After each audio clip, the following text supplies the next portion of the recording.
안녕하십니까. 네.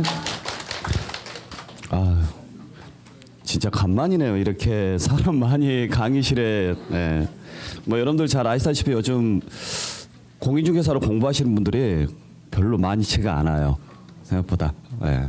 많이 줄긴 했었어요. 그래서 학원이 지금 많이 뭐 어려워지기도 했고, 작년에 비해서 지금 재작년에 비해서 공인중개사 그 시험 보는 인원이 근한 10만 명 이상 줄어들었습니다. 평균적으로 지금 보통 한 30만 명 정도, 그런데 지금 한 20만 명, 올해도 아마 뭐 더 많이 줄어들지 않을까. 기존 기득권층 여러분들은 좀 괜찮은 거죠? 안 그래요? 원래 늘 수업하다 보면 늘 똑같은 이야기 하시더라고요. 공부할 때는 시험 쉽게 내라. 합격하고 나면요, 제발 좀 어렵게 내라. 상대평가로 바꿔라. 어쨌든 간에 뭐 여러분들은 이미 그 험한 공부 잘 이겨내셔서 잘 이렇게 영업하시고, 자 지금 뭐 올해 지금 처음 뵙는 거죠? 우리 여러분들 새해 복 많이 받으시고 올해 꼭 좋은 일 많이 있으시길 바라겠습니다. 자, 오늘 이제 뭐 3시간 동안 여러분들한테 뭐 계정세법에 대해서 간단하게 정의를 해드리긴 할 건데, 올해 뭐 이렇게 자리에 여러분들 모이신 것도 뭐 세법만을 듣기 위해서 모이신 건 아니잖아요. 지금 오랜만에 서로 얼굴 보고 계시는 거죠. 그리고 같이 이제 정보도 많이 공유하시고, 저도 여러분들이 최대한 많이 얻어갈 수 있게끔 최선을 다해서 정보를 제공을 지금 하려고 노력을 할 건데, 요즘 보게 되면은 뭐 이제 총선도 있고 그러다 보니까 세법에 대해서 말은 많이 나오기는 해요. 많이 나오긴 하는데, 저도 이제 블로그라든지 여러분들이 올려놓은 글이라든지 이런 거 보게 되면 되게 저보다 여러분들이 더 많이 하시는 것 같아요. 정보도 되게 빠르시고 어디서 그렇게 정보를 얻어서 이걸 올리시는지는 모르겠어요. 그냥 다른 블로그에서 빼가지고 다시 올리고 빼가지고 올리고 이렇게 계속 가는지는 모르겠는데, 이게 정확한 정보들이 유통이 안 되는 경우들이 좀 많아요. 그냥 그렇더라더라, 이런 말이 나온다더라, 이런 식으로 해서 정보들이 왔다 갔다 하는데, 되도록이면 그런 정보는 안 올리시는 게 좋을 것 같아요. 나중에 여러분들 신뢰에 대해서 굉장히 지금 타격이 좀 심하긴 할 것 같은데, 가장 대표적인 게 우리 취득세 같은 경우에 그 조정 대상 지역에 있는 주택 같은 경우 중과세를 인하시킨다라는 이야기가 작년부터 나왔었는데 지금 단 한 번도 인하 안 됐죠. 근데 지금도 연락이 와요. 그거 인하 안 됐냐고. 근데 실무에서 그거 많이 안 물어봐요? 안 물어보세요? 요즘은 이제 아예 관심도 없어요? 예? 매매가 없어서. 그걸 생각을 못했네요. 매매가 없어서. 예. 그래서 뭐 우리가 뭐 조정대상 지역에 있는 주택, 물론 조정대상 지역 자체가 없어져 버렸기 때문에 의미가 없는 그 제도이긴 하는데, 그래도 현재 남아 있는 조정대상 지역 강남 3구 지역하고 용산구 지역에서 거래하시는 분들은 그걸 꼭 문의를 하세요. 가끔 물어보시더라고요. 왜 이게 아직도 개정이 안 된 거냐, 개정된 거 아니냐, 이미 시행되고 소급해서 적용하는 거 아니냐. 아닙니다. 아예 법 자체가 개정이 안 돼 있었고 법사위 가치도 올라가지도 않았어요. 올라가지 않았기 때문에 국회 자체를 가지도 않았어요. 이게 시행령으로 통과가 되면 그냥 대통령실에서 이렇게 하자라고 공표만 하면 되는데, 법률이다 보니까 국회 문턱을 넘어야 돼요. 근데 요즘 국회의원들 되게 바쁘시잖아요. 국회에서 할 일이 없어요. 지금 밖에 나가서 지금 할 일이 되게 많아서 공천 받아야 되고 뭐 이것저것 하다 보니까 여전히 이게 계속 지연이 되는 지금 상황이고, 그리고 앞으로도 이건 개정될 가능성은 없다라고 생각하시는 게 맞을 것 같아요. 왜냐하면 조정 대상 지역이 아예 이제 거의 없어지고 아마 조만간 이것도 폐지될 가능성이 되게 많습니다. 지금 현재 이야기가 나오는 게 이게 실효성 자체가 없다. 아무리 뭐 강남 3구라고 하더라도 이걸 조정 대상 지역으로 묶어놔봤자 크게 의미는 없다라고 이야기가 지금 나오고 있어요. 그러다 보니까 확대가 되는 게 아니라 축소가 되는 과정 속에서 이게 의미가 없어서 그 제도 자체를 유지하는 것 자체가 의미가 없는 거예요. 그래서 아예 폐지를 시키던가 아니면 현 상태로 그대로 유지가 되거나 한시적으로 인하시킨다거나 이런 개정 자체는 크게 기대를 안 하시는 게 좋을 것 같아요. 그래서 그런 내용들에 대해서 여러분들께서 뭐 이렇게 되니까 이렇게 소급 적용합니다, 이런 이야기들이 되게 블로그에 되게 많이 올라와요. 그러니까 그런 부분들은 좀 주의를 좀 해주시는 게 좋을 것 같아요. 자, 그러면 우리 올해 법률에 대해서 개정된 내용들 간단하게 좀 살펴보도록 하겠습니다. 자, 일단 우리 취득세에 대해서 간단하게 좀 몇 가지 좀 정리를 좀 해볼 건데, 그냥 교재는 이렇게 저렇게 적다 보니까 개정된 내용만 이렇게 적으려고 보니까 한 3장이면 끝날 것 같아요. 그럼 책이 교재가 이게 출간이 안 되잖아요. 그래서 그냥 싸그리 다 집어넣습니다. 그러니까 굳이 볼 필요는 없어요. 아셨나요? 나중에 그냥 참고하세요. 그리고 들으세요. 그냥. 그래서 아마 여러분들께서 다 아시는 내용들이긴 할 건데 다시 한번 복습한다라고 생각하시고 뭐 하다 보면은 까먹었던 부분들도 좀 있을 것이고 내가 놓쳤던 부분도 있을 거 아니에요. 그런 내용들에 대해서만 간단하게 좀 정리 좀 하도록 할게요. 뭐 시험하고 관련돼서는 굉장히 중요한 내용인데 여러분들한테는 그렇게 중요한 내용은 아닐 겁니다. 그래서 올해 이제 가장 크게 개정된 것 중에 하나가 뭐냐면 취득 시기가 약간 좀 조정이 됐었어요. 그래서 원래 유상 취득일 때는 사실상 잔금 지급일이 취득일입니다. 그러니까 잔금 지급일을 취득일로 하는데 이게 증명이 안 되면 무슨 날로 가느냐면 계약상 잔금일로 가요. 그게 취득일로 가거든요. 근데 문제는 뭐냐면 사실상 잔금 지급일을 누가 입증을 해야 되느냐 이 문제가 생긴 거예요. 내가 언제 잔금을 치렀습니다. 이걸 입증을 해야 되는데 뭘로 입증을 해야 돼요? 그렇죠. 이체 내역으로 입증을 해야 된단 말이에요. 금융거래 자료로 입증을 해야 되는데 만약에 이걸 입증을 안 했어요. 납세자가. 그러면은 해당 지자체에서 이걸 확인을 해야 되느냐 이 문제가 생긴 거거든요. 그런데 작년까지는 이 규정이 없었어요. 그래서 사실상 잔금 지급일이 지급된 날을 증명을 누가 해야 되느냐. 내가 안 해도 만약의 경우에 정부에서 할 수도 있지 않느냐. 이게 소송문까지 진행이 됐던 내용이 하나 있습니다. 그래서 올해 규정을 아예 집어넣기를 어떻게 집어넣느냐면 본인이 자료를 제출을 하게 되면 본인이 자료를 제출을 하게 되면 그 자료에 의해서 사실상 잔금 지급일이 입증이 되면 가는 거고 만약에 입증이 안 되면 그냥 계약상 잔금 지급일로 가겠습니다. 이런 식으로 지금 규정이 바뀌었어요. 그러니까 무슨 이야기냐면 만약에 내가 사실상 잔금 지급일로 가는 게 좀 유리하다라고 생각이 되면 증명하시고 그냥 계약서대로 그냥 가는 게 편하겠다라고 하면 증명 안 하시면 돼요. 무슨 말인지 아셨어요? 그래서 우리가 법무사한테 보통 맡기잖아요. 법무사한테 맡기게 되면 취득세 신고할 때 계약서랑 신고서랑 2장을 줘요. 그래서 계약서 일단 받아오고 그다음에 취득세 신고서를 1장 작성을 합니다. 이 2개를 제출을 해요. 해당 관할관청에. 그러면은 관할관청에서는 자료를 딱 받아봤을 때 신고서하고 계약서 2장만 지금 받았잖아요. 따로 금융 자료가 있을까요, 없을까요? 없을 수도 있죠. 물론 중개업자가 뭐 자금 출처 내역이라든지 이런 것들은 지금 적어서 내기는 하겠지만 잔금을 언제 치렀는지 통장 거래 내역서를 제출을 안 해요. 그러면은 해당 지자체에서는 그냥 계약서대로 판정을 해버리겠다 이 소리예요. 그러니까 만약에 납세자가 사실상 잔금 지급일로 가는 게 유리하다고 생각이 되면 금융자료 제공하시고 그게 아니다. 뭐 나는 굳이 그런 것까지 필요가 없다. 그러면 그냥 계약서만 제출하십시오. 이런 규정대로 가는 거예요. 그래서 만약에 내가 사실상 잔금 지급일로 가고 싶다. 그러면 반드시 금융거래 자료를 제공을 하시는 게 맞습니다. 그렇게 해서 여러분들께서 확인 좀 해주시면 될 것 같고. 자, 2번째는 우리 뭐 실무상으로도 여러분들 잘 알고 계시겠지만은 계약이 해제가 됐었을 때 취득세를 낼 거냐 말 거냐 이 문제가 있었잖아요. 그죠? 자, 그랬을 때 언제까지 계약을 해제 신고를 해야 돼요? 여러분들 시험 볼 때는 굉장히 중요하게 외웠을 거예요.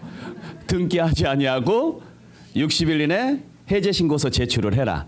그러면 취득세는 없을 것이다. 물론 위약금 문제는 생긴다 그랬죠. 위약금 문제는 당연히 실무적으로 생길 것이고 대신 취득세 부담은 없습니다. 취득세 부담은 없는데 이게 무상 취득인 경우에 문제가 생긴 거예요. 증여 같은 경우. 그래서 증여는 신고 기간이 언제냐면 3개월입니다. 증여는. 그러니까 증여를 받게 되면은 일단 무슨 세금을 먼저 내야 돼요? 증여 취득세를 먼저 내셔야 돼요. 증여를 받으면 그다음에 또 증여세도 내셔야 돼요. 근데 증여 취득세가 원래 60일이었는데 증여세가 3개월이거든요. 그래서 3개월과 똑같이 맞추기 위해서 증여 취득세도 3개월로 연장을 시켰습니다. 그러다 보니까 계약 해제 기간도 3개월로 같이 연장을 해준 거예요. 해제도. 그래서 만약에 증여 계약을 했다. 증여 계약을 했는데 나는 이걸 증여받아서는 안 될 것 같아. 계약서를 쓰긴 했는데 나는 이걸 증여받으면 안 될 것 같아. 그러면 일단은 뭐 하셔야라는 이야기예요. 3개월 내에 해제 신고서를 작성을 해서 제출을 하셔야지만 뭐가 되느냐면 취득세 부담이 없습니다. 그래서 유상취득, 매매 같은 경우는 반드시 60일 내에 해제 신고하셔야 돼요. 취득일로부터 60일. 그때 취득일이 언제예요?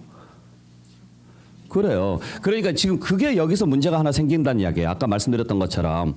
그러니까 취득일 자체가 노원이 많이 좋아졌어요. 전자칠판도 쓰고. 네. 자, 매매 같은 경우에는 지금 취득일이 언제냐면은 사실상 잔금 지급일. 그러니까 사실상 잔금 지급일로 가는 게 좋으면 통장거래 내역서 제출하시고 그냥 계약상 잔금 지급일로 가는 게 낫다 그러면 통장거래 내역서 제출 안 하시면 되고. 그래서 요 잔금일로부터 60일 이내에 가서 계약 해제 신고하시라고요. 그러면 위약금 문제는 발생한다고 하더라도 취득세 부담은 없으니까. 근데 증여 같은 경우는 이게 몇 개월인 거예요? 3개월 이내 해제 신고하십시오. 그러니까 서로 합의 해제서를 써가지고 그냥 내던가 아니면 공증서라든지 이런 거 받아가지고 제출을 하셔야 됩니다. 그래야 취득세 부담이 없어져요. 그래서 여러분들께서 계약서를 써주실 때 항상 이야기를 해주셔야 돼요. 만약에 당신이 이걸 취득하고자 하는데 혹시라도 자금이 준비가 안 된다거나 또는 나중에 가서 뭐 해당 자산 가격이 하락을 한다거나 이런 상황이 발생을 해서 지금 사면 안 될 것 같다라는 생각이 든다면 세금을 안 내시려면 위약금은 무조건 발생하니까 계약금 지급할 때 정확히 생각하시고 그리고 취득세까지 안 내고 싶다면 취득세를 안 내고 싶다면 늦어도 매매는 60일까지는 해제 신고서 제출하셔야 됩니다. 이렇게 이야기를 하셔야 되고 증여 같은 경우에는 혹시라도 누가 증여를 물어본다 그러면 그냥 3개월 이내만 해당 지자체에다가 해제 신고서 요즘은 인터넷으로 신고하면 가능해요. 그래서 해제 신고서 제출을 하게 되면은 그때는 취득세 부담이 없습니다. 그렇게만 알고 계시면 될 것 같아요. 자, 그래서 이 정도 보시면 될 것 같고 자, 그다음에 과세표준 특례가 있는데 여러분들 요즘 이제 취득세 어떻게 계산하는지 아시죠? 작년부터 바뀌어서 모르세요? 실거래가로 무조건 실거래가로 갑니다. 그 실거래가가 시가표준액보다 낮아요. 가산세 나와요, 안 나와요? 시가표준액이 뭔지는 아시죠? 공시가격이에요. 만약에 공시가격보다 낮게 신고가 들어가요. 가산세 나와요, 안 나와요? 안 나와요. 옛날하고 완전히 달라졌어요. 그러니까 예전에 공부하신 분들은 알아서 신고해 주세요. 근데 그 신고된 금액이 시가표준액보다 적으면 가산세가 나옵니다. 시가표준액으로 가겠습니다. 이렇게 배웠을 거예요. 근데 요즘은 안 그래요. 작년부터 아예 무조건 실거래로 계산을 해라. 이렇게 돼 있습니다. 매매 같은 경우는. 유상 같은 경우는 무조건 실거래예요. 그러니까 그게 예를 들어서 뭐 시세 자체가 10억인데 실제로 5억에 거래를 했다. 그러면 그냥 5억에 신고하시면 돼요. 근데 시가표준액이 공시가격이 7억입니다. 그럼 7억보다 낮게 신고가 들어갔잖아요. 아무 상관없어요. 그냥 내가 정말 5억에 거래했으면 5억을 가지고 그대로 신고하시면 아무 문제가 없어요. 네. 요즘은 이런 식으로 가요. 그래서 무조건 실거래가로 가도록 되어 있는데 그리고 무상 같은 경우는 뭘로 신고를 하셔야 돼요? 만약에 상속받았다, 증여받았다 그러면 뭘로 신고하는지 아세요? 시가 인정액으로 가요. 시가 인정액. 그래서 작년부터 시가 인정액이라는 제도가 만들어졌어요. 아세요? 그래서 시가 인정액이 뭐냐면 취득일을 기준으로 해서 전 6개월부터 후 3개월 이내 유사 매매 사례가 있거나 또는 감정받은 금액이 있거나 이런 금액들 공매나 경매가액이 있거나 이런 금액으로 가고 이게 확인이 안 되면 공시가격으로 갑니다. 그러면 예를 들어서 내가 증여를 받았다라고 가정을 해볼게요. 그러면 증여를 받았을 때 예를 들어서 내가 증여를 받았다. 뭐 매매 같은 경우는 그냥 사실상 실거래가로 그대로 신고가 들어가면 상관이 없으니까 증여를 받으면 전 6개월 그다음에 후 3개월 이런 식으로 가는 거죠. 그래서 요 사이에 주택 같은 경우는 매매 사례가 떠요, 안 떠요? 떠요. 매매 사례라는 것은 다른 나랑 비슷한 아파트 같은 경우가 거래된 금액인데 인터넷으로 확인하면 다 거래가액 다 뜨잖아요. 사이트에서 다 뜨죠? 그래서 주택 같은 경우는 무조건 시가 인정액이 거의 확인된다고 보시면 돼요. 공동주택은. 근데 단독주택이라든지 일반 토지라든지 상가 같은 경우는 따로 안 뜹니다.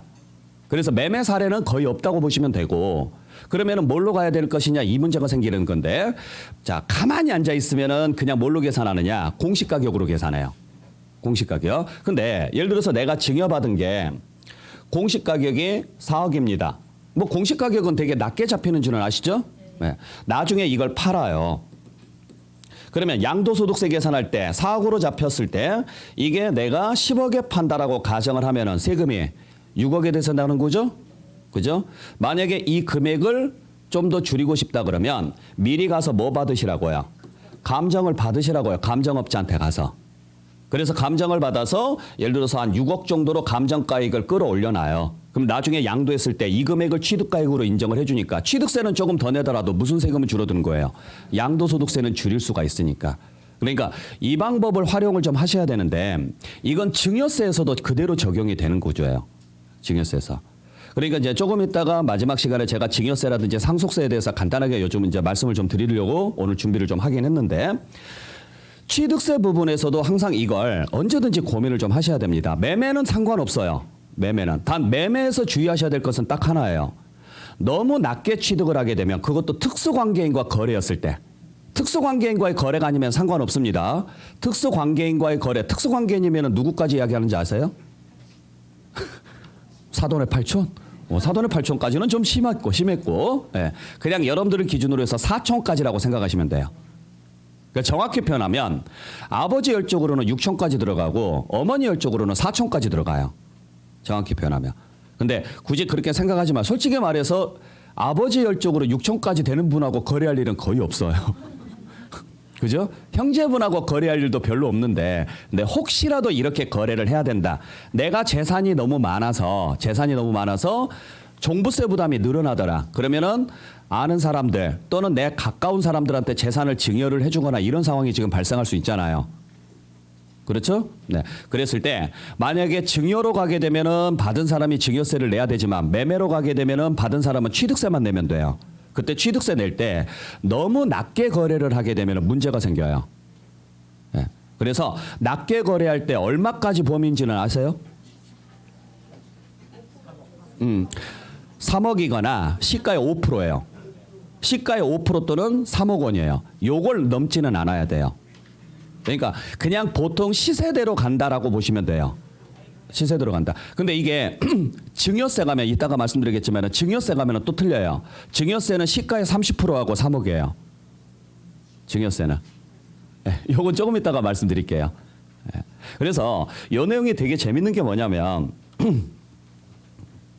예를 들어서 취득을 합니다. 취득을 해서 나중에 팔아요. 근데 특수관계인으로부터 취득을 합니다. 특수관계인으로부터 취득을 했었을 때 예를 들어서 시가가 10억인데 실거래가가 9억입니다. 그럼 당연히 얼마로 신고가 들어갈까요? 9억으로 신고가 들어갈 겁니다. 9억으로. 그리고 특수관계인이 아닌 자에게 팔더라. 예를 들어서 뭐 이런 구조로 간다 그러면 일단 무슨 세금을 먼저 내셔야 돼요? 취득세를 내야 되는데 이때 취득가액을 뭘로 잡을 것이냐 이 문제가 생겨요. 그러면 원칙은 매매니까 9억으로 가는 게 맞겠죠? 근데 이게 특수관계인하고 거래하면 시가랑 비교합니다. 해당 관할권청에서는. 근데 시가보다 낮게 팔았으니까 부당행위로 봐요. 세금을 줄이는 행위로 봐서. 그러면 이 두 개의 차이를 계산을 해요. 1억이죠? 요게 얼마를 넘어가느냐? 3억을 넘어가거나 시가의 5%를 넘어가게 되면은 그때는 부당행위로 봐서 시가로 계산을 합니다. 그러면 이게 과소신고에 걸리거든요. 과소신고에 걸리니까 나중에 가산세까지 물게 돼요. 아셨어요? 그래서 보니까 3억은 안 넘었는데 시가의 5%면은 5천만 원이죠. 5천만 원 넘었잖아요. 그러면 얘를 부인하고 얘로 계산한다고요. 이렇게. 그러면 취득가액은 10억이고 매매였으면은 4.6% 계산해서 세금 계산해서 내야 되겠죠? 그러니까 이런 경우를 당하지 않으려면 혹시라도 나랑 사촌 이내의 사람들하고 거래를 할 때는 반드시 시가의 5%를 넘지 않도록 노력을 좀 하셔야 돼요. 실제 거래 금액은 그보다 낮더라도 신고할 때는 정확히 계약서 했을 때는 시가 대비 5%를 넘지 않는 금액 범위 내에서 신고를 해주시는 게 가장 좋아요. 근데 나중에 양도할 때는 또 과간이죠. 예를 들어서 20억에 팔았다. 그러면 양도가액 20억에서 취득가액 빼야 되잖아요. 근데 취득을 얼마 했어요? 9억 했어요. 양도소득세도 실거래가 원칙이니까. 그러니까 취득세는 뭘로 계산했지만 시가로 계산했지만 그건 이제 시가 이건 취득세 문제였고 양도소득세도 원칙은 실거래거든요. 근데 누구한테 샀느냐? 특수관계인한테 샀으니까 시가랑 비교를 해봅니다. 근데 시가보다 싸게 샀죠? 그러면 취득가액이 낮게 잡혔으니까 세금은 어떨까요? 낮게 나오죠. 자, 시가보다 낮게 취득을 했으니까 세금은 많이 나오겠죠.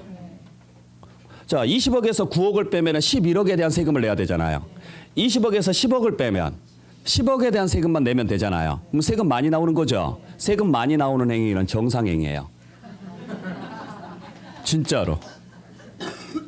그러니까 부당행위에 딱 걸렸을 때 취득세에서 부당행위에 걸리잖아요. 양도소득세는 부당행위로 안 봐요.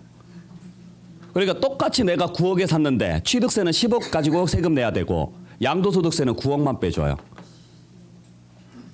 이게 나쁜 게 아니라요. 이 짓거리 하지 말라고요. 그래서 만들어 놓은 거예요. 이게 작년부터 지금 시행되고 있는 제도예요. 그러니까 이 규정을 모르시는 분들이 가까운 사람들하고 내 재산을 약간 분배를 좀 시켜놔서 보유세 같은 경우를 좀 줄여보겠다라고 하시는 분들이 가끔 계시거든요. 문의도 좀 들어오고 하는데 그냥 뭐 낮게 거래하면 되지 않을까요? 라고 생각하고 대충 거래하시는 분들이 계세요. 요게 문제가 많이 생겨요. 그리고 참고로 예를 들어서 낮게 취득을 하잖아요. 그러면 증여세 문제가 생기거든요. 증여세 문제가 생기는데 예를 들어서 시세 10억짜리입니다. 시가가 10억짜리인데 아예 살 거면 그냥 싸게 사자. 그래서 6억에 사요. 시세 10억인데 6억에 삽니다.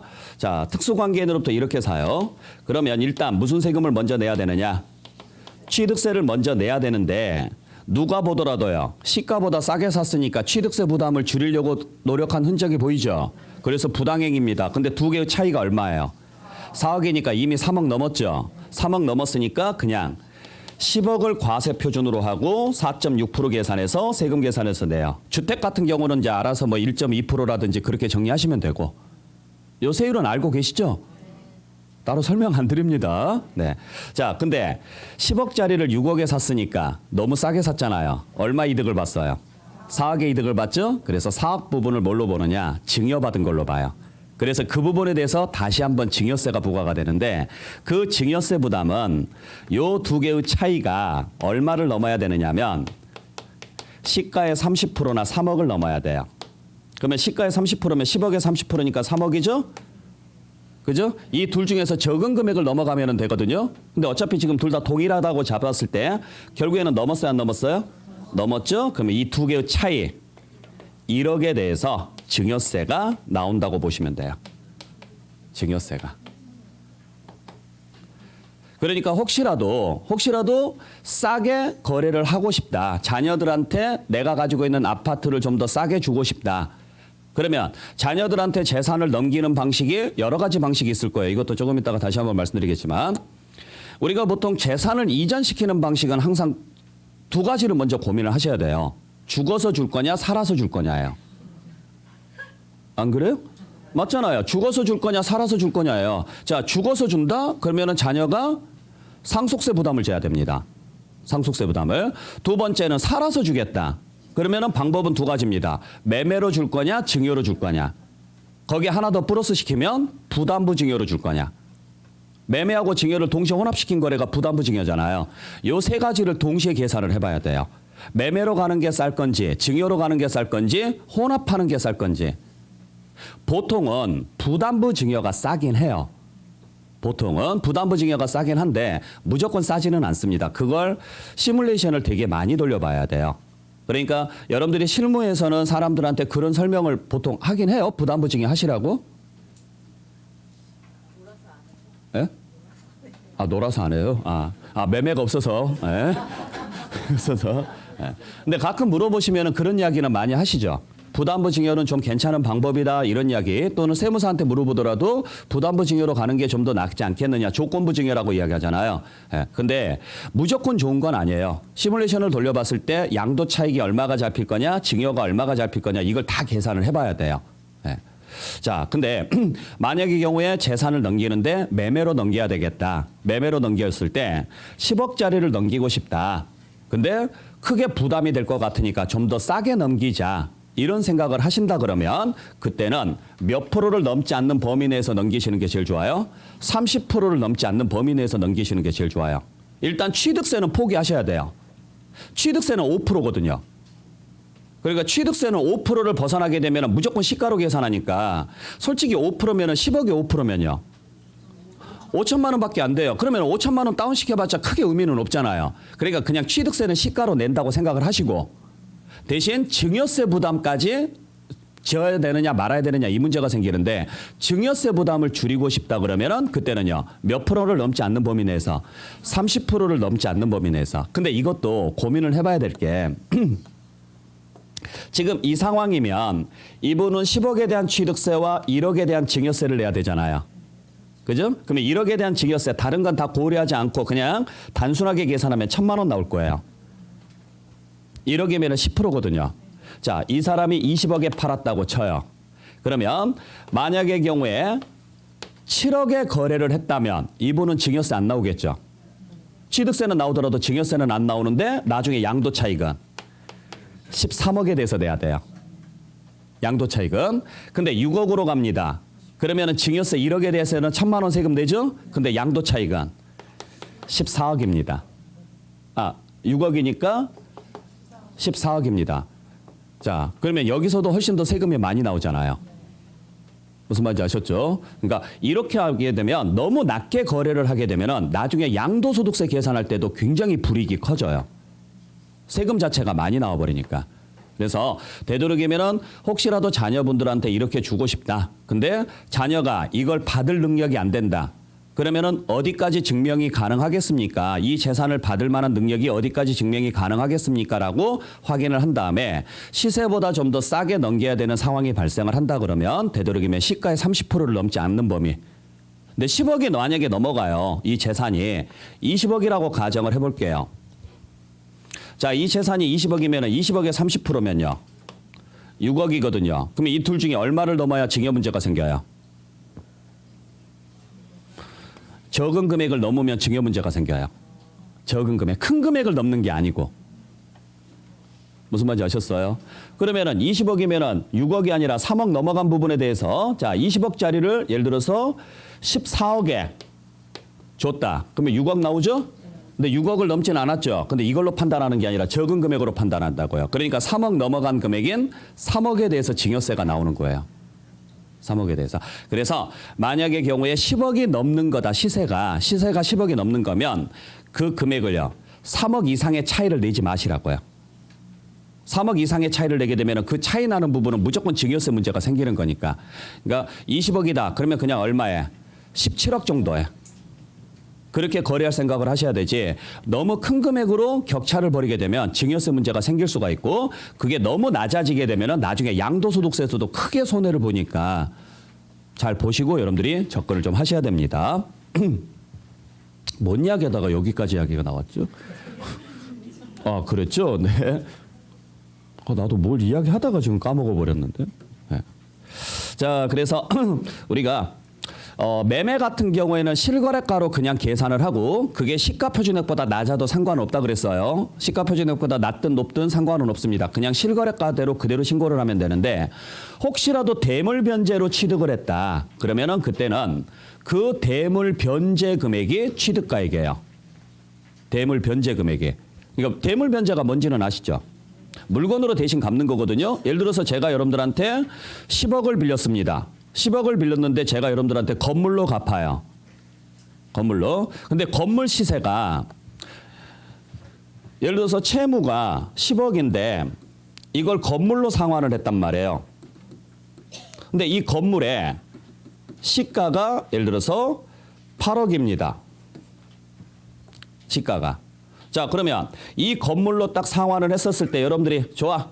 나 이 건물 미래 가치를 생각을 해서 10억 원까지 그냥 싹 상환 털어줄게. 빚 없는 걸로 해줄게. 그러면 여러분들은 이걸 얼마에 산 거예요? 10억에 산 거예요. 그러니까 취득가액은 얼마예요? 10억이에요. 무슨 말인지 아셨어요? 네. 자, 그래서 근데 만약의 경우에 제가 건물로 상환을 했더니 나는 이걸 10억까지는 인정 못 해주겠어. 네가 빌린 돈 10억 중에서 8억까지만 상환한 걸로 인정을 해줄 거야. 그러면 그때는요. 8억이 취득가액이 되는 거예요. 그러니까 변제되는 금액만큼만 취득한 걸로 보고 취득세 계산을 해서 내시는 겁니다. 예. 근데 작년에 규정을 좀 잘못 만들어 놨어요. 만약에 이 대물 변제액이 시가액을 초과하게 되면은 그때는 시가 인정액으로 간다. 자, 대물 변제액이 시가액을 초과하게 되면은 그때는 시가 인정액으로 간다. 결국에는 무슨 말이냐? 취득세를 낮게 과세하겠다는 이야기거든요. 정부가 미친 거죠. 정부는 세금을 많이 걷고 싶어요? 적게 걷고 싶어요? 많이 걷고 싶겠죠. 그래서 올해 규정을 바꿨어요. 예. 그래서 그 대물 변제액이 시가 인정액보다 적으면 그때는 뭘로 가겠다? 시가 인정액으로. 그러니까 시가가 8억짜리인데 이걸 건물로 상환을 했더니 채무 10억 중에서 4억만 인정을 해주네요. 4억만 갚은 걸로. 그러면 대물 변제 금액이 4억이니까 취득가액은 4억이죠? 그죠? 그러면 취득가액을 4억으로 보는 게 아니라 대물 변제액이 무엇보다 적으니까 시가 인정액보다 적으니까 그냥 취득세는 8억에 대해서 내십시오 이야기예요. 그러니까 나는 빚은 4억밖에 안 갚았는데 세금은 8억에 대해서 내야 되는 거예요. 거지 같은 법이에요. 그래서 이번에 뭐 이런 식으로 지금 규정이 좀 약간 바뀐 것들이 있어서 양도담보도 마찬가지고 요 양도담보에 따른 부분도 당연히 채무 부분 갚는 부분만 취득가액으로 인정을 해줍니다. 취득가액으로 인정을 해주는데 그 금액이 시가 인정액보다 적으면은 그때는 무슨 금액으로 가느냐? 시가 인정액으로 간다. 뭐 이런 식으로 해서 규정이 바뀌긴 했었어요. 네. 그러니까 이건 솔직히 말해서 실무상으로 보면은 별로 많지 않는 거래요. 근데 개정이 됐으니까 지금 설명을 드리는 거예요. 개정이 됐으니까 혹시라도 이런 과정이 있다 그러면 그냥 딱 시가 인정액만큼만 상환한 걸로 처리하시면 제일 좋아요. 시가 인정액만큼만 그렇게 정리하시면 될 것 같네요. 자, 그 외에는 아까도 말씀드렸다시피 매매 같은 경우에는 그대로 실거래가 그대로 신고가 들어가셔야 돼요. 대신 특수관계인과 거래를 할 때는 반드시 시가의 5%를 넘지 않으셔야 됩니다. 그렇게 되면 부당행위에 해당하기 때문에 과소신고에 걸리게 되면 가산세가 40%가 붙으니까 사기 부정은 40%예요. 그 사기 부정의 범위가 뭐냐면 부당행위가 들어가요. 근데 그 부당행위라는 것은 특수관계인과의 거래를 통해서 세부담을 감소시키는 행위예요. 아셨어요? 요즘 세무서라든지 지자체에서는요, 여러분들이 세무활동에 대해서 굉장히 핀셋 지금 그 작업을 하고 있습니다. 그러니까 국가가 뭐 세수가 좀 부족하긴 한가 봐요. 뭔가를 좀 하려고 하는데 그래서 쌍심지 키고 지금 달려들고 있어요. 그러니까 어지간하면은 걸리지 않는 게 상책이에요. 어지간하면 여러분들한테 소명하라고 자료가 날라오는 순간부터 그때부터는 인생이 복잡해져요. 진짜로 그래요. 왜냐면 뭐 한두 번 왔다 갔다 해야 되는 상황이 아니에요. 수십 번은 왔다 갔다 해야 돼요. 물론 이제 세무사를 사서 그냥 세무사한테 맡기면 되지만 그래도 내가 또 세무사를 만나봐야 되잖아요. 그러니까 시간을 되게 많이 뺏겨요. 그러니까 어지간하면 정상적으로 가시는 게 제일 좋고 그다음에 이제 증여로 만약에 받은 게 있다. 그때는 그냥 주변 시세대로 가는데 매매 사례가 보이면 매매 사례로 가시고 만약에 감정을 받아서 취득가액을 좀 높이거나 낮추고 싶다. 그러면 감정을 미리 받아 놓으시는 게 좋아요. 무슨 말인지 아셨어요?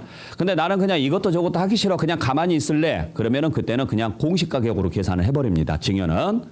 그리고 상속 같은 경우에는 뭘로 계산하느냐 하면 상속 취득세는 무조건 공시가격으로 계산해요. 상속은. 상속은 내가 원해서 받은 게 아니잖아요. 어쩔 수 없이 받은 거죠. 그래서 상속은 그냥 공시가격으로 계산합니다. 취득세만. 근데 이것도 좀 복잡해요. 이따가 상속세 말씀드릴 때 정리해 드릴게요. 자, 그 다음에 무상취득에 대한 신고기한이 언제냐면은, 원래 60일이었다가 작년에 3개월로 바뀌었어요. 3개월로 바뀌었는데, 올해는 뭐까지 들어가느냐면은 지금 부담부 증여까지 포함해서 3개월이에요. 부담부 증여까지. 그러니까 무슨 이야기냐면, 부담부 증여가 뭔지는 아시죠? 네. 여러분들 부담부 증여 계약서 써보셨어요? 써보신 분들 있어요? 아, 거래가 없어서? 여러분들 부담부 증여는 매매계약서를 써요? 증여계약서를 써요? 증여계약서입니다. 매매계약서 아니에요. 증여계약서예요. 왜? 부담부 증여라는 게 그 자체가 증여예요. 증여. 증여니까 증여계약서를 써야 돼요. 그래서 증여계약서를 쓰시고 밑에 특이하게 증여자의 채무가 얼마가 있고 그걸 수중자인 누구누구가 인수하는 것으로 한다라고 이걸 적는 게 부담부 증여예요. 다른 게 아니고. 그러니까 우리 매매계약서에 이렇게 거래를 합니다. 단 이 물건에 대출이 얼마가 끼어 있으니 이 대출을 매수인이 인수하는 것으로 한다. 이런 거 적어요, 안 적어요? 적잖아요. 그게 똑같아요. 그래서 매매계약서에 이걸 적으면 부담부 매매예요. 증여계약서에 이걸 적으면 부담부 증여입니다. 그러면 증여자가 수중자에게 부담부 증여를 하더라. 그랬을 때 여러분들이 이미 공부하셔서 아시겠지만 채무 부분은 유상거래로 보죠. 자, 유상거래로 봐서 증여자가 뭐 한 걸로 봐요? 양도한 걸로 봐서 양도소득세를 내는 거고 수중자는 취득세를 내는데 유상취득세를 내는 거예요. 유상취득세. 그러니까 세율이 4%, 농지 같은 경우는 3%, 주택은 1%, 2%, 3%를 적용을 하는 거죠. 그 다음에 채무를 제외한 나머지 부분은 증여취득으로 보는 거죠. 그래서 증여취득으로 봐서 받은 사람이 취득세를 낼 때 증여취득세를 냅니다. 그러니까 세율이 3.5%죠. 부가세 포함해서 4%. 그 다음에 이거 자체에 대해서 무슨 세금도 내는 거예요? 증여세도 내는 거예요. 그러니까 우리가 부담부 증여를 하는 이유는 딱 하나잖아요. 뭐 하려고? 절세하려고. 합법적으로 절세하려고. 네. 매매로 주게 되면은 이쪽에서 양도소득세를 다 내야 되고 그냥 증여로 주게 되면은 이쪽에서 뭘 내야 되고 증여세를 내야 되고 매매든 증여든 무슨 세금은 무조건 나오고 취득세는 무조건 나오는 거고 이 구조란 말이에요. 근데 매매하고 증여 중에서 어느 게 쌀까요?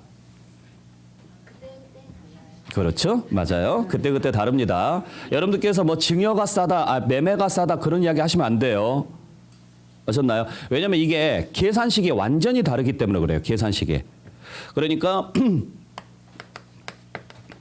취득 자체를 10억에 취득을 했고 이번에 이걸 자 매매로 줄 거냐 아니면은 증여로 주는 게 맞을 거냐 이걸 지금 판단을 해야 돼요.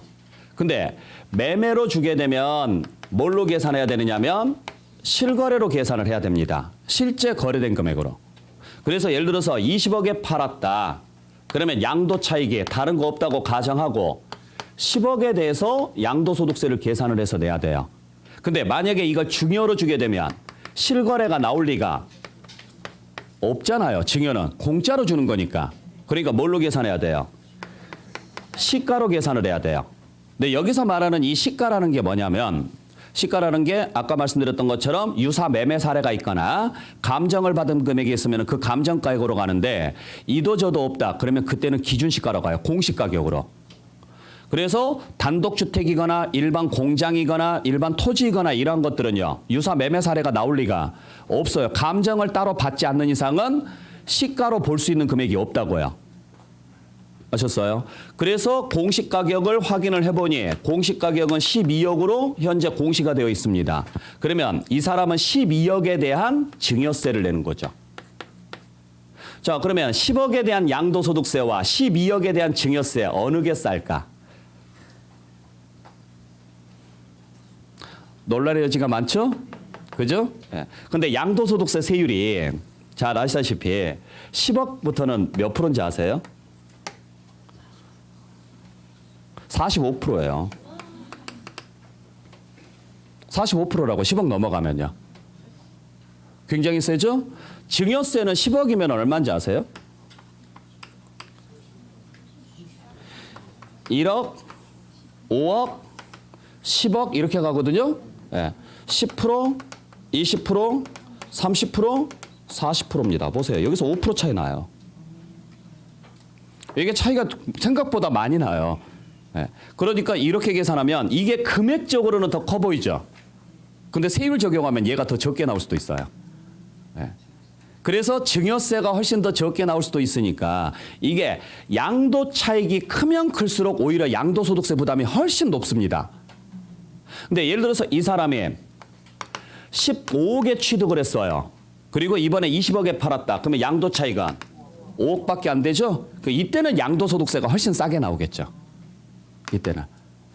그러니까 양도 차익으로 계산을 했었을 때 얼마가 발생할 것이며 증여로 갔었을 때 얼마가 발생했을 것인가 이 두 가지를 다 시뮬레이션을 돌려봐야 돼요. 만약에 내가 내 재산을 자녀에게 이전을 시키겠다라고 한다 그러면 내 자녀가 충분히 자금 능력이 된다. 그래서 증여 추정 문제가 발생하지 않는다면 매매일 거냐 증여일 거냐 부담부 증여일 거냐 요 세 가지 경우의 수를 모두 다 판단을 해봐야 되는데 매매면 현 시세대로 판단을 하셔야 되고요. 아셨어요? 증여도 현 시세대로 가야 되는데 아파트 같은 경우는 무조건 현 시세대로 가셔야 돼요. 왜냐하면 유사 매매 사례가 무조건 나올 거니까. 특정 지역을 제외하고는 솔직히 말해서 서울은 다 떠요.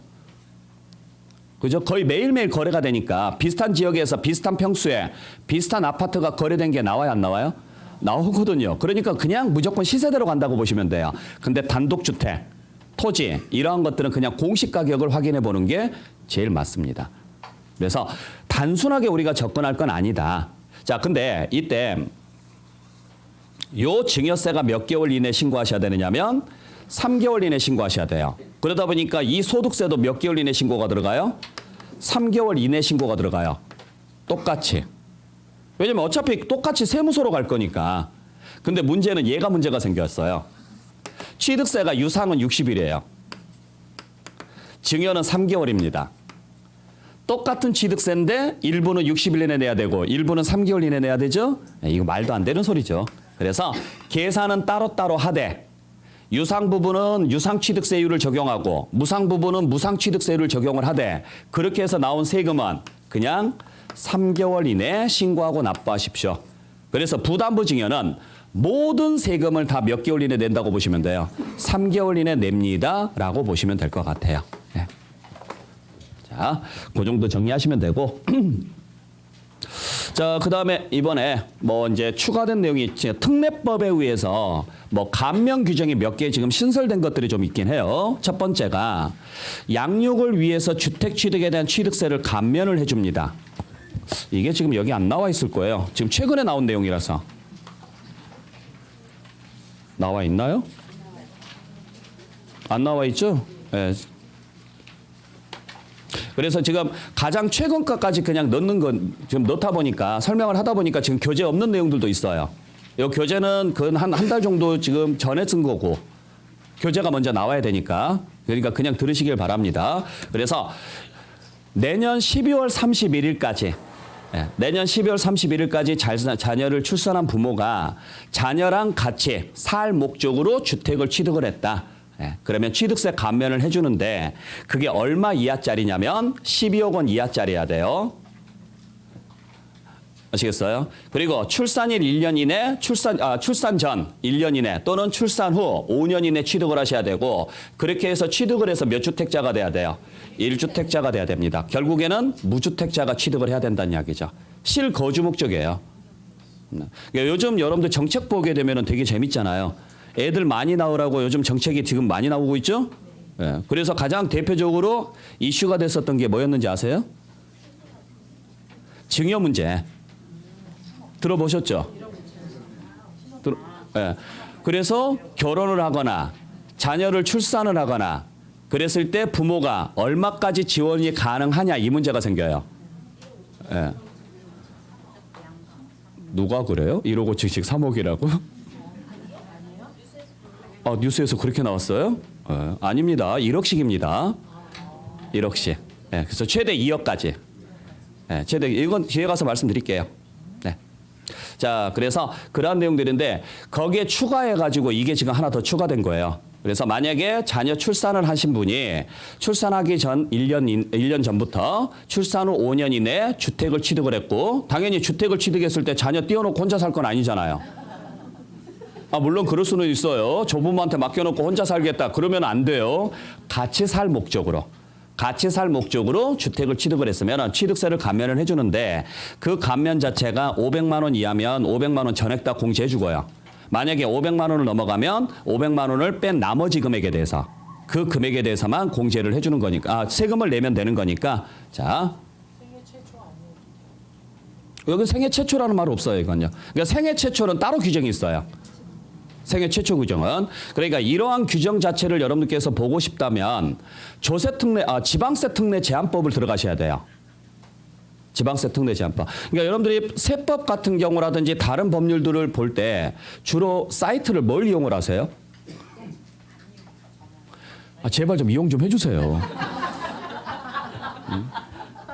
그 법률을 볼 때 뭐 많이 하세요? 그렇죠. 그러니까 가장 기본적인 게 법제처예요. 법제처에 들어가면 여러분들이 궁금해하시는 모든 법이 다 나와 있습니다. 아셨어요? 그러니까 몇 번 들어가서 여기도 클릭을 해보고 저기도 클릭을 해보고 만약에 지방세를 알고 싶다. 그러면 지방세법을 딱 검색을 하면 지방세법이 다 떠요. 그래서 지방세법, 지방세법 시행령, 지방세법 시행규칙. 뭐 특례법을 원한다. 그러면은 지방세 특례법. 지방세는 지방세 특례법이라 그래요. 국세는 뭐라고 하는지 아세요? 특례법이 또 국세 특례법 하지 마세요. 조세 특례 제한법이에요. 국세는 조세 특례 제한법이라고 하는 거고 지방세는 지방세 특례 제한법이라 그래요. 근데 이 특례법이 감면을 위해서 만들어 놓은 제도예요. 감면이나 공제를 위해서. 그리고 되게 한시적이에요. 그러니까 특례법에 들어가서 여러분들께서 확인하셨을 때는 날짜를 정확히 보셔야 됩니다. 언제까지 취득한 사람에 한해서만 적용을 해줄 것이냐 이런 규정 자체를 정확히 보셔야 돼요. 그리고 언제까지 적용을 해줄 것이냐 이걸 확실하게 보셔야 돼요. 아셨어요? 그래서 지금 이건 지금 아까 앞에다가 제가 적어놨는데 지방세 특례법 특례제한법 제36조 5에가 보면 이 규정이 나와 있을 거예요. 나중에 가서 한번 확인해 보세요.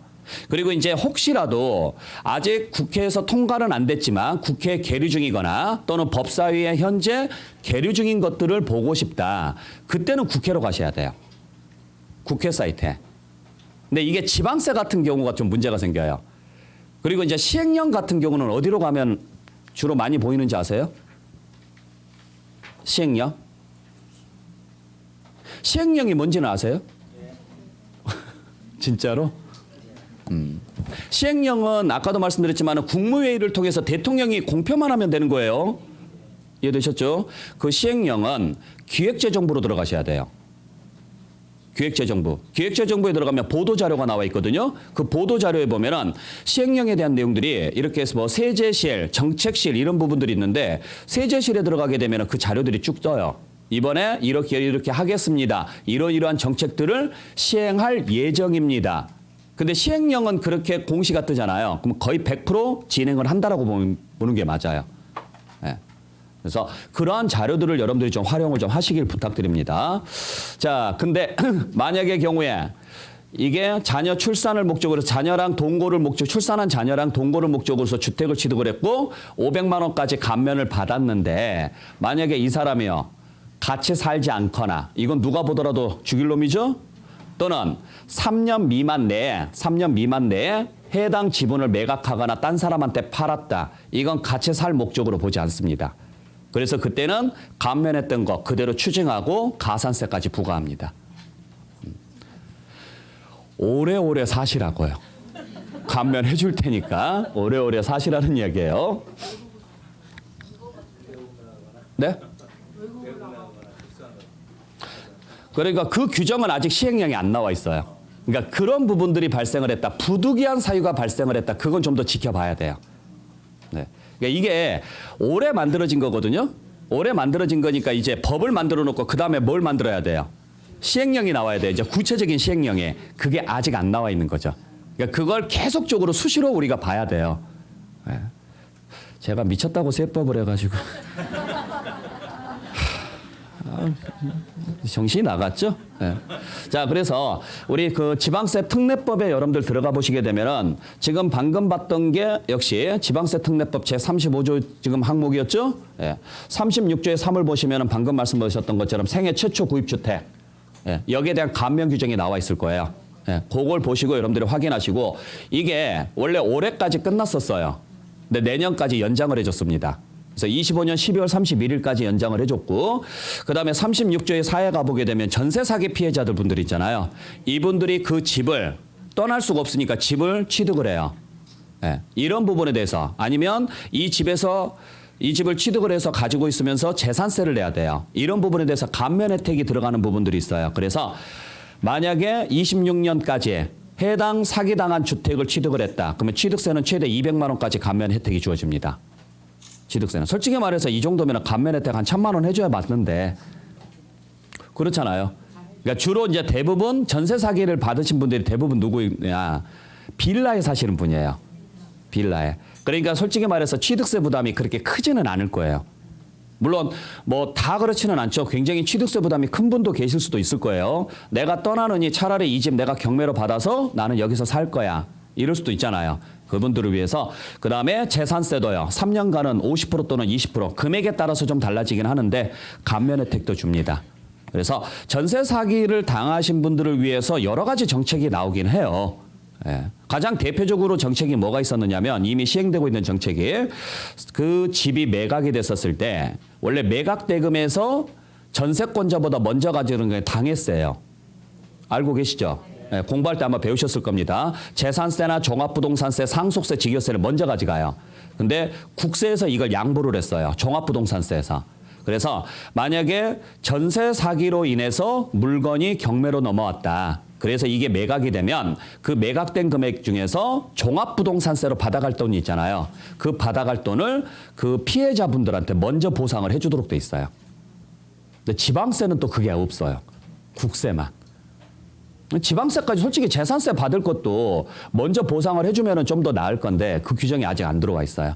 이제 거기에 추가해가지고 이런 내용들까지 있으니까 나중에 여러분들이 법제처에 들어가서 나한테 필요한 부분이 있다. 내용이 되게 많거든요. 지방세 특례법은 자주 보셔야 돼요. 그러니까 내가 조금 더 어떤 프라이드를 가지고 있고 남들에 비해서 남들이 안 가지고 있는 조금 더의 특별한 기술을 가지고 싶다. 그러면 특례법을 많이 보셔야 돼요. 요걸 많이 아시는 분들이 진짜 세법의 전문가들입니다. 예. 왜냐면 이건 한시적인 특례이기 때문에 딱 그때 아니면 혜택을 못 받아요. 그래서 그때 그 시점에 정확하게 여러분들이 이런 제도가 있으니 이 제도를 활용하시는 게 좋겠습니다라고 이야기해 주시는 게 좋을 것 같아요. 네. 자, 여기까지 보시고 잠시 쉬었다가 나머지 부분 또 정리할게요.